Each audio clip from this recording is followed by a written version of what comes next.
Hello, everyone, and welcome to the best and worst of Walt Disney World. I am your host, Rhino Clavin. In today's episode, we're going to be talking about the best ways to avoid a meltdown on your Walt Disney World vacation. And to join me for this discussion, we've got Mr. Charles Boda. Hello. A special guest, Ms. Jackie Gailey. Hi, guys. And Ms. Steve Porter. Hello. Hello. And Craig Williams back there running it all. Hi. Like the Wizard of Oz he is. Yes. Only a little less mean. Mm-hmm. Well, I don't know. Debatable. But anyway, so we thought I essentially complain whenever I'm a few degrees too hot. And I thought we had a discussion and we came up with best ways to avoid a meltdown. And I am 100% there because I am a very needy person when it gets too hot. The best part about when we were deciding this topic, it started off as best ways to prevent kids from melting down. And Rhino's like, well, I melt down. I do quite. And no one can attest to that better than Craig Williams, who is in the theme park with me whenever I go. I complain quite a bit. A lot. Yeah. I get hot, I get sweaty, and I get hangry. It's gross. Yeah. So I'm gross, too. It's icky here. I mean... Well, we've broken it down into a couple of categories that we thought were like, we're going to try and help you, maybe tips, tricks. You might know this already, whatever. So we're just going to dive in here. We're going to talk about you need to give yourself on your Disney vacation a little bit of self-care. Okay, a little self-love, never hurt nobody. And that's going to start with what I think is very important, sleep. You're on vacation. We do this in Disneyland, and Craig is an influence on me whenever we travel in Disneyland too. You only have you got that short window in your magical place, and sometimes the parks are open till midnight, and then they open extra magic hours at like 7 a.m. So you're like, I'm gonna go till midnight, but then I'm not back in the hotel till like 1, and then I'm up at like 6 something to get ready, and you can't keep doing that sort of a thing. I think it's okay for some of the trips, but you got to remember that shows run late. And breakfast reservations run early. So I don't know. Are you with me on this? Or? Well, there is, like, let's say you run into that thing where you only get 5 hours sleep because you're staying late and going in early. Try a nap. Like, if you're staying at a resort or something, the hottest part of the day where it's worse to walk around in, just go back to your resort if you're close and have a nap. And I'm sorry, but like, nap is probably one of the most beautiful words in the English language. I've never had a bad association with a nap. A nap is never a terrible idea. Well, you get a nap, you wake up refreshed for your nighttime stuff. It's a little cooler when you make it back into the parks. And yeah, it gives you like a little pick-me-up. I'm generally not a napping person. I find that sometimes I feel worse after the nap. However, the heat in Orlando, and this, I know this isn't a Disneyland show, but they're having a heat in California right now. A heat. But anyway, an individual heat. They are just only one. Yeah, a heat, one heat. But I will say one of the things too is if you do the midday nap to avoid some of that, that really, really hot time of the day, it actually kind of forces you to enjoy the resort you're staying at a little bit more, because I do feel like that is part of your vacation, and you pay a lot of money to be at these places, and oftentimes I find that that I'm out so much of the day that I am never experiencing like the amenities of the hotel and stuff like that, or even really enjoying the room itself. So I think that kind of drives you into doing that as well. Yeah, take a little quick dip in the pool when the sun's at its hottest, just to refresh. Yes. That's what I was going to say. I think where I'm at now, I don't like taking the midday naps just because I don't want to like have to shower then before I get in bed to take that nap. So if I was going to do anything, I'd probably go for a dip in the pool, as you said, Charles. But that's that it's a good time to do it. I would also just suggest staggering things. So if you're going to be up until 1 o'clock in the morning one night, maybe move don't have that dining reservation the next morning, have it the day after that, or just try to figure out ways so that you're not getting, overlap in only 5 hours of sleep. When you're planning it on paper ahead of time, it sounds great and you're excited and you want to go. And I find that sometimes you run yourself down too much, that it is going to take away from that experience. So you're going to, when I start to feel gross and I have to do something while I'm gross, I associate that feeling with that after that. So it's like, you don't want to start feeling that way toward Disney. Mm-hmm. Jackie, you've got kids. What do you do about this? Well, it's funny because the pool is what I was going to say. because I agree with that. Mm-hmm. I think that to take a nap when you're in a theme park, it is so disgustingly humid and hot here that your chances are that you're probably a sweat ball and you don't want to crawl into bed all disgusting. So you have to take a shower. Yeah. And then you're talking about that's a half an hour gone before you're laying there and you're trying to fall asleep, and then you're thinking about how long do I have to sleep. Yeah, set the alarm, Right. Yeah. I mean, sometimes you don't have enough time, especially at Walt Disney World, where if you have to, use the Disney transportation, it's going to take a while.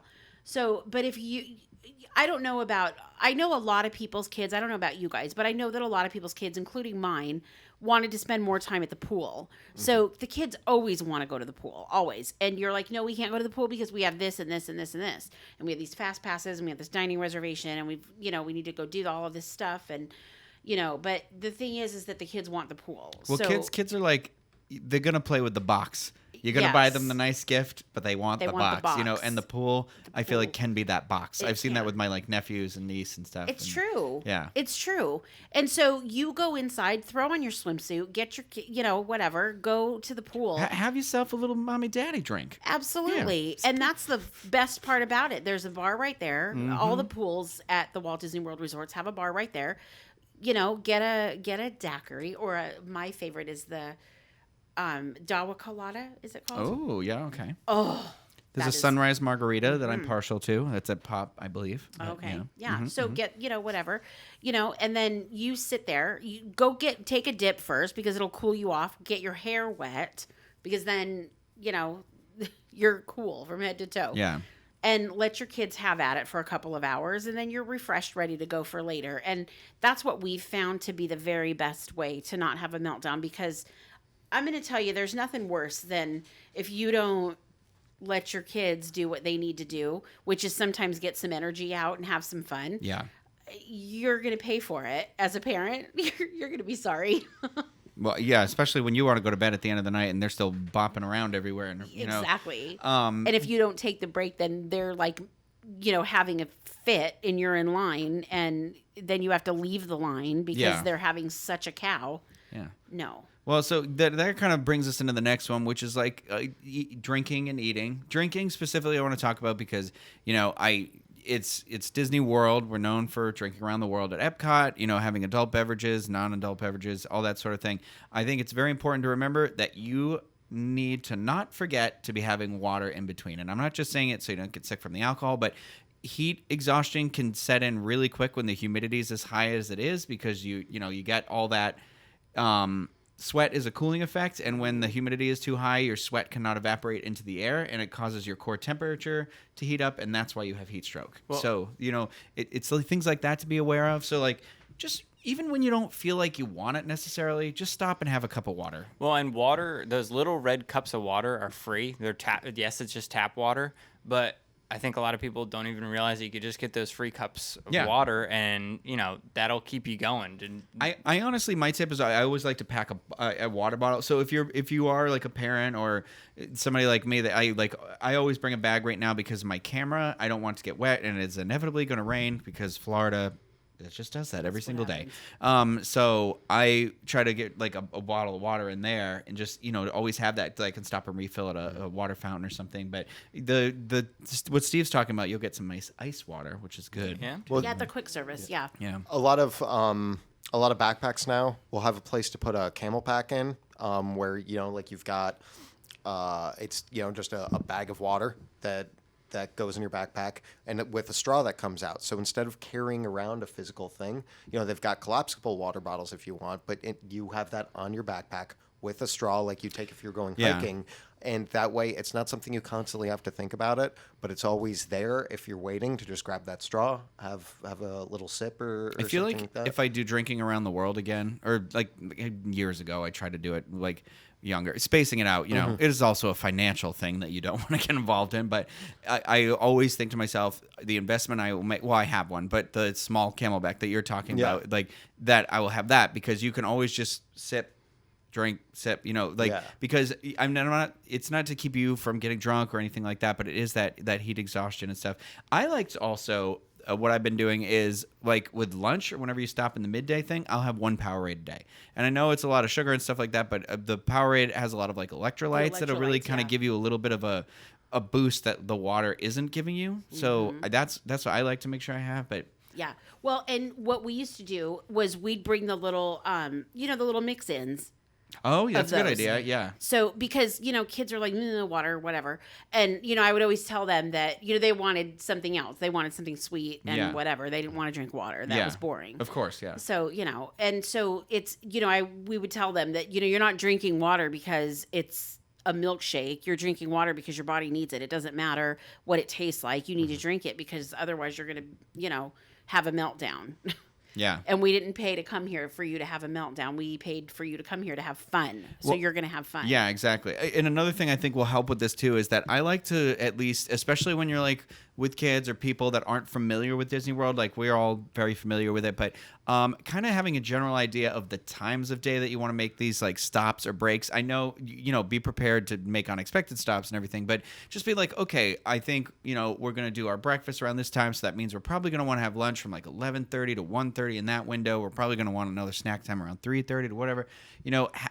For me, knowing when that time we're going to eat, that helps me a lot. And like, it also can help you space out like snacks with with the kids, at least I feel like, or like me, who Craig knows that I always have to have multiple snacks in my backpack at any time. Well, there's also part of it is knowing which among your group, like how being hungry affects them. What I mean is some people like, that whole getting hangry thing. Some people can forget to eat for hours at a time. Some people I know will get absolutely furious and rip your head off if it's 15 minutes after they expected their mealtime was. So it's good to keep an eye on that person and judge your eating time based on, is that person going to lose their mind if we have to wait another half an hour before a meal? Eli has a bad habit of being like, I'm so hungry, I'm going to pass out. And I'm like, okay, well, you didn't want to say anything 15 minutes ago? Like, come on. Because some people don't think about it until they realize they're getting hungry. So I always try to have like a granola bar. Jif makes these new things that are like these like peanut butter balls that are rolled in granola that I find they're like peanut butter power-up things. And I'm really enjoying those. Just something that can be shoved in like a bag or like even like your pocket. I know it might get a little warm in there, so you might be melting some stuff with you. Yeah, body heat. Your body heat. I'm gonna ask you about these peanut butter balls after this show. Oh, I've got them with me. I should have like held them out and ding, sponsored by Jif. But we're not. But they're new. They're new. So I found them in the. I don't know. I think they're in the snack aisle. I couldn't remember. They were on a display, but. But Jackie, you tell me, are you a Ziploc bag person? Because I always have Ziploc bags with me. Yeah, I definitely am. So Ziploc bags are important because of so many reasons. I mean, you can bring little trinkets from home and have them in your bag. You can bring leftovers from... Like the breakfast buffet, if you went to something like that? Yeah. Throw a muffin in there? You throw a muffin in. If your kid takes a bite or two of a muffin from the buffet and they don't eat the rest of it, I mean, they're so useful. And you take them out of the box, you shove them in between your clothes and your suitcase. Oh, yeah. And I recommend getting, what I'll do is get multiple sizes. So, like, you can do the snack ones, you can do the sandwich size ones. I like to have the gallon ones and then the quart and the gallon ones or whatever. Yeah. But the gallon one will help you because this is going to go right into the next topic where I'm going to say in Disney World, you need to be prepared for the weather. It is really hot. It can be very humid, and it is inevitably every single day there has been a downpour. So here's the thing. Nobody likes wet shoes. Nobody likes wet socks. I don't like getting wet other than if I'm going swimming, but you can get a downpour that's going to soak you into your underwear. And like, so if that's something where you're like, well, I'm not going to be prepared to leave the park and go home, like backup plan. So like you want to have a poncho in there. Okay. You're going to take it out, wear it when it's wet. What are you going to do when you're done wearing it? I put it in the Ziploc bag. Yeah, that's perfect. Go ahead. Well, you briefly mentioned wet socks. If someone has a backpack, I throw an extra pair of socks in. But here's why that doesn't work. Your shoes are already wet. So you put on the clean socks again. It's temporary relief. That is. Mm-hmm. I mean, it's better than. Would I'll you put rather a pair of sandals? Yeah, that's true too. And I also think looking at the weather and saying, should I be wearing sandals at the park today? Yeah. Well, one of the things I was going to bring up that goes along with that is Steve and I were just there the other day and it rained. And it's funny because I actually got this idea from Steve. I was jealous of him one time, and now I do it, and he keeps forgetting. But I take a rain jacket and put it in my backpack so that if it rains, it goes. And then in my backpack, I actually have like a little weatherproof pole string seal kind of thing, so it keeps it away from my dry stuff. But the other thing is that carrying an extra T-shirt is important. That's a good point. Not just for the rain either. The thing that people might not understand if they're not used to like the really, really temperate climate that we have is you're going to be sweating even when it's cloudy. It's so humid here. You are always sweating. You're going to get gross. And, if you're in the parks for like 8 hours, 10 hours, your clothes are going to be gross. And if you want to feel like a human being and you want to be comfortable and you don't want to be miserable, then having a shirt that you can just change real quick, just throw on a clean shirt, is completely awesome. And then that way, if it does get wet and you do get soaked underneath your poncho or your raincoat, or you just forget to bring one, you've got a dry clothes to throw in. And like, pick something that's small, light material, so you're not stressing over lugging a sweater around with you everywhere. Yeah. Just get an extra T-shirt, something you're comfortable with, and throw that in there. That way you can change for the walk home or the bus trip home or whatever you're doing. Yeah. Well, and it rains so incessantly here that I've been saying that like you should always have an extra pair of shoes with you for sure. And a little tip on that is if you get the newspaper from the day or whatever, just pull the pages and crush them up and put them in your shoes. It'll soak up all that water by the next day, and it takes away the smell of the shoe as well. So you get rid of that wet smell, and you're left with disgusting newspaper, but whatever. That's okay. That can go in the garbage can. Yeah, right. The other thing about that too is that you sometimes when you're wet and you get on the buses, you're freezing and you're hot, but you're freezing because your shirt is wet. And people told me when I read and researched and stuff, and people said, "Oh, when it rains in the afternoon, it cools off." No, it does not. I know that's baloney. When people are like, "Oh, the storm's coming to bring it," I'm like, "Yeah, 10 minutes before it starts downpouring, there is a cold gust of wind, and that's how you know that it's about to get real." Afterwards, it gets worse. Yeah, because it's a sauna. It can be raining. It can be downpour raining here, and the sun will still be out, because they're at different angles. So you're getting rained on and you're getting a tan. That's how Florida works. So the second that rain comes through, the sun is just hitting all that water on the ground. Talk about me having a meltdown in the park right now. You're literally describing me too. I'm like, oh my gosh. And when you put a poncho on, let me tell you something. I'd rather be wet and change a shirt. Yeah. Because for real. I mean, Charles mentioned having a raincoat, but I mean, then when you brought off it's breathable. Unlike a poncho is basically like a garbage bag that you're putting over yourself, and it gets so hot in there that if it's so sweaty. So, sorry, go ahead. Oh, no, that's okay. Well, what I was going to say was sometimes people don't understand the rain. So I'm from Seattle. Everybody knows that it rains in Seattle, right? Yeah. It can rain all day. I've read Twilight. Oh. Right? Yeah. See, all of them. Like, it can rain all day, every day. But the thing is that it's drizzle. Okay? Yeah. So you can run around your house and not look like you just got out of the shower because it's drizzling, it's gray. Here, if you're walking from your front door to your car that's right in your driveway, you look like you just got out of the shower. You've done the ice bucket challenge. This rain means business here. We're not talking just a little bit of drizzly rain here. Like, it is... angry. It is, Well, and that actually, that sort of stuff like you guys are talking about brings me into my next one too, which is about being comfortable in the park. So, I know people love Disney bounding, and some people like to look good, and we all have our Disney clothes that we like. I think you really have to find that balance and line between, okay, I look cute, I want to get the photo, but also when I'm having a meltdown later and I'm sweating nonstop, like, is this going to be like, for me, it's my, like, the shirts that are tight on my chest. Sometimes I start to get I start to feel claustrophobic because it feels like the hotter I'm getting, the tighter the shirt is. And it just has this whole process. So like you saying bring another shirt is a good idea, but just knowing I'm not saying come in like sweatpants and stuff like that. Get out of here. But just find the shirts that are comfortable, find the pants that are comfortable, especially humidity and legs rubbing together. Yeah. My tip there is they make Body Glide for runners. Use that on the inside of your legs, and it will change your life. Yeah, because it can be bad. Yeah. You were mentioning, like, you want to look nice and you want to look good for pictures, but I would recommend, you always want to look decent and you always want to have, family photos throughout your entire vacation. But if you wanted to have like that Christmas, photo in the Magic Kingdom, make that the day that you maybe wear something like a little bit nicer, not necessarily like button-up shirts but get it out of the way. Yeah. Just do it one day and be done, and you don't have to worry about doing that the rest of your vacation. Yeah. Do it early and too. When it comes to overall comfort and over the course of a full park day, the one most important thing in my opinion is shoes. Right. For me, I don't wear like sandals or Crocs or anything where water doesn't go through. But if it looks rainy, I usually wear leather boots because the rain does not get in. But I still have to choose something that's really comfortable because you might not think about it when you first walk in there.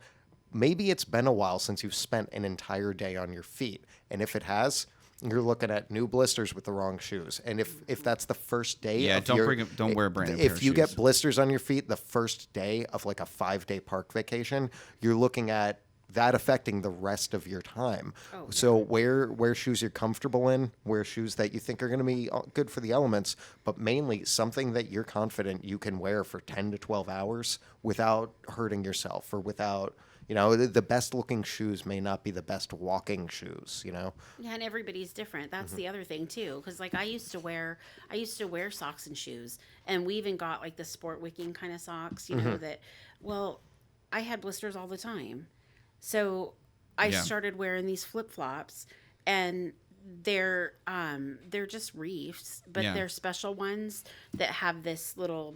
Well, I found out later that it was a bottle opener. I didn't know that when I bought them, but whatever. She's partying hard. Yeah. But there's support in them. They're not just flip flops. Yeah. So I discovered that these are the best things ever for me. Yeah.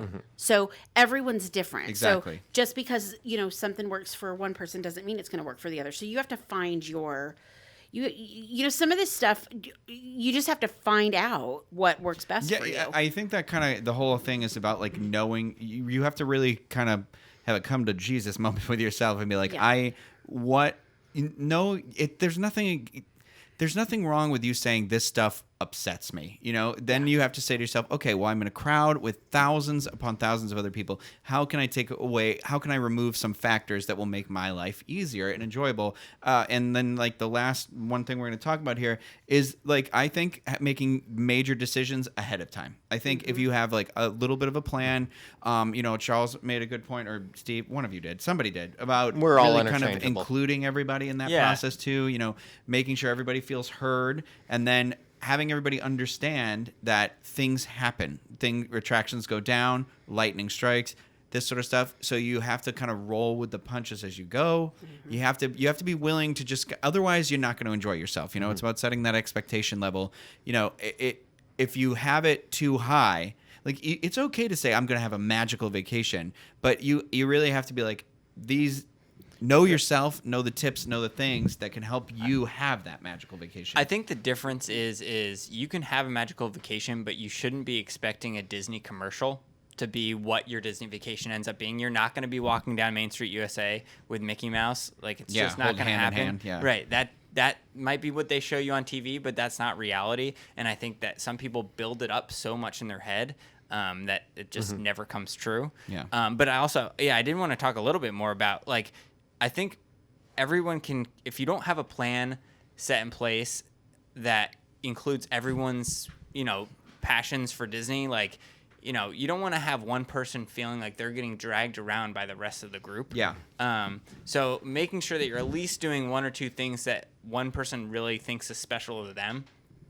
And then also understanding that maybe that thing is going to be closed and you can't do it. Working at Buzz Lightyear Space Ranger Spin, I had so many people telling me as a cast member, you ruined my family's vacation because we can't go on this and it's down. And I would say, I'm sorry, this ride has been closed since before my shift started. Like, yeah. And people get so set in their ways of, well, we're going to do this at this time. And if we don't, then why did I spend the money that I spent? And it's like you can't let everything come crumbling down just because one thing doesn't work. Oh my gosh, yeah.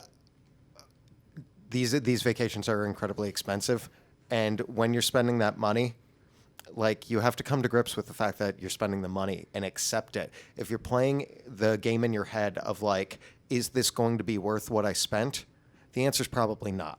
If you're like, this is the money I'm spending to have a great vacation, and I'm going to have a great vacation regardless, then you're going to have a great vacation. Mentality is really important. So if you're sitting there, you've spent a lot of money, a ride goes down, like, you know, Steve said, and you're like factoring dollars. Well, how much money did I pay in my head to enjoy that attraction or something like that?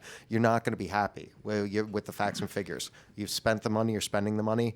Just come to grips with that, and then roll with the punches. Yeah. You know, manage expectations, but you know, it's up to all of us to be happy with what it provides. Yeah, if there's things that you absolutely have to do, you need to be ahead of the game. You need to be on that fast pass window. You need to make those ahead of time. As frustrating as that app can be, sometimes you have to you know, like, that's my thing that gives me a meltdown sometimes, is when it's all going wrong and then I'm trying to use that app in the heat of the moment. Like, it's just like a perfect storm for me. So, you know, make the major decisions ahead of time. What we like to do is the night before, if you're staying in a Disney resort, go down, grab the map for the park you're going to the next day, lay it out on the bed, and circle what everybody wants to do. Make the list so you know where you're going and what you can do, and if it has a fast pass or not, or, you know, and do it like that way. So, we've talked a long time, so I'm going to end it there, but I appreciate everybody's input and discussion here. And Craig, I'm sorry you only spoke once.